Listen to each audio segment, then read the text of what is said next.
Katika kitabu cha Zaburi ya 127 mstari wa kwanza unaanza kwa kusema, Bwana asipoijenga nyumba, waijengao wafanya kazi bure, na Bwana asipoulinda mji, yeye aulindaye akesha bure. Mstari wa pili unasema, kazi yenu ni bure, mnaoamka mapema na kukawia kwenda kulala na kula chakula cha taabu.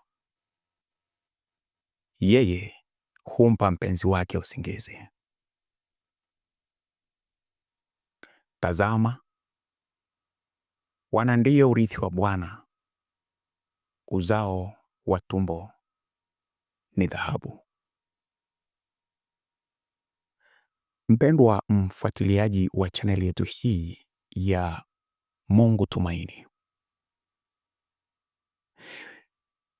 tungeweza kupita na kutafakari mambo mengi sana kuhusiana na mistari hii mitatu katika kitabu cha Zaburi ya 127, lakini pengine tusitafakari mambo mengi sana, lakini tukatafakari mambo yaliyo machache lakini ya muhimu sana na yakatupa nguvu katika maisha yetu.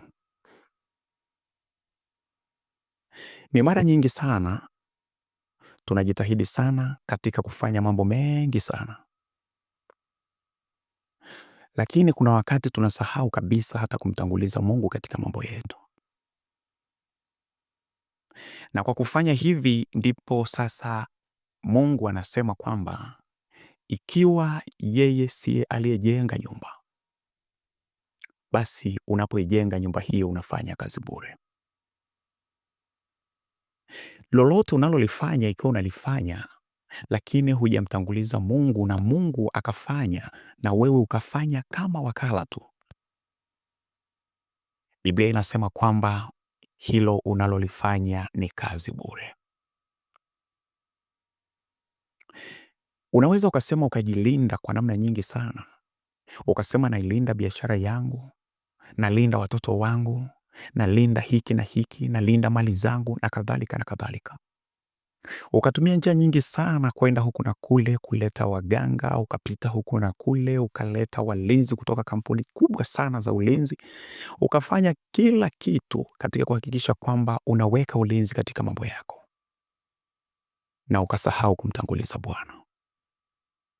Biblia inasema kwamba kwa kufanya hivyo unafanya kazi bure, na kama ukileta walinzi watakuwa wanakesha bure. Kwa nini sasa usingeungana na mimi tukamtanguliza Mungu katika kila jambo? Tukamtanguliza Mungu katika mambo yetu yote? Kwa nini usingeungana na mimi leo hii katika kufanya maamuzi ya dhati kabisa ya kusema kwamba mimi hatua zangu zote namtanguliza Bwana. Mimi katika njia zangu zote namtanguliza Mungu wa mbinguni. Mimi katika kila jambo langu namuachia Bwana. Kwa nini usingeungana na mimi katika siku hii ya leo? Msikilizaji, ninaweza nikaongea maneno mengi sana, lakini yote katika yote, somo hili linatutaka sisi kusogea karibu na uwepo wa Bwana na kumtanguliza Mungu katika kila jambo. Mwisho kabisa, ninakualika sasa uweze kuwa nasi kila wakati katika nyakati mbalimbali ambapo tutakapokuwa tunaleta neno la Mungu hapa. Lakini pia vile vile unapotazama na kusikia neno la Mungu hili, usiache kutoa neno lako na wewe la kuendelea kutia nguvu. Unapotoa maoni yako unawatia wengine nguvu. Unaweza ukawatia watu wengine nguvu na wao wakaamua leo hii kwa kutazama tu komenti yako wakaamua kusimama na Mungu katika mambo yao. Lakini pia nikualike vile vile, usiache kusimama na kuwa pamoja na sisi katika chaneli hii kila wakati. Usiache kubonyeza neno subscribe ili uweze kuwa mwanafamilia katika chaneli hii ambayo inamtukuza Mungu kila wakati. Na kukaribisha sana tuweze kuwa pamoja kila wakati Kwa jina la Baba na Mwana na Roho Mtakatifu. Amina.